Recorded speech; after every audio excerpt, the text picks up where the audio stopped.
In his Long Island workshop, 64-year-old John Monteleone builds guitars completely by hand. You taught yourself how to do this. I did. How long did that take? It's still taking time. I'm still learning. Monteleone works alone. Well, not entirely. The spirit of his father, Mario Monteleone, still guides him. He was trained as a sculptor. Mm-hmm. And this is some of his work? Yes. And here you see he's working in his uncle's studio. All that information came together, and I'm able to put it into my own work. My dad was extremely influential. Do you think of each guitar you make as its own work of art? I do. Each one is like a performance. And now you're in the Metropolitan Museum. Yeah, I know. Who knew? How does that feel? It feels quite amazing. Monteleone is one of the featured makers in the exhibition Guitar Heroes at New York's Metropolitan Museum of Art. His work showing next to the Italian master Antonio Stradivari.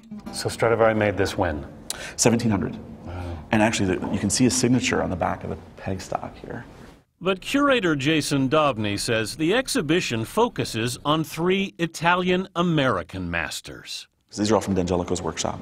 Starting with John D'Angelico, who opened a store in New York's Little Italy in 1932. It was a small shop. He made about 1,200 instruments during his lifetime. D'Angelico, yeah, I was aware of his instruments, and he was a hero of mine. D'Angelico developed a devoted following of musicians like legendary guitarist Bucky Pizzarelli. The beauty of this guitar is the sound of the thump you get. Pizzarelli still owns 2 D'Angelicos. He remembers showing one to another legendary guitarist, the late Les Paul. He picked up the guitar, took it home with him. He had it there for a whole year. Pizzarelli finally had to call Paul, who had his own line of guitars, to ask for it back. He said, I'll give you 2 Les Paul guitars for it. I said, I don't want 2 Les Pauls. I just want my D'Angelico back. D'Angelico had no children, but his apprentice, James D'Acquisto, who inherited the shop, was like a son to him. The stronger and more secure that joint is, the better the guitar's going to sound. D'Acquisto, seen here in the 1986 documentary film The New Yorker Special, would build guitars for Paul Simon and Steve Miller.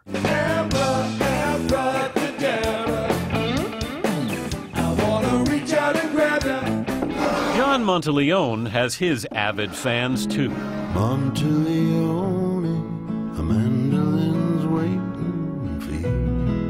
Mark Knopfler of Dire Straits was so happy with the guitar he bought that he wrote a song about its maker. Was this unexpected, this commission? It was very unexpected. And one customer, who commissioned an instrument called a mandola, said his mother would be paying for it as a birthday present. I get a check in the mail from Elizabeth Taylor. He sends me this photograph. It just blew my mind. So what are you listening for? I'm listening for the quality of resonance, how bell-like and pure it is. Monteleone, whose instruments now sell for about $40,000, is working on a new series of guitars with a train theme. This would be the Santa Fe Super Chief. Which one is this? This is the Blue Comet. This train ran from New York City to Atlantic City. But it's another set that he considers his masterpiece. He calls them the 4 Seasons. You consider them inseparable? They are always to remain together. It took him 6 years to make them, and they were played together for the first time recently at the Metropolitan Museum. It was a dream come true. On this Father's Day, John Monteleone's work has made it into the same museum he used to visit with his sculptor father as a boy. My dad would take us to the museum and we'd look at all this great stuff. Never in my wildest imagination could I think that I would ever be in a place like that. And he didn't make it, but maybe through me he's making it. He is. Yeah, I think my father's with me, you know, in that spirit of things.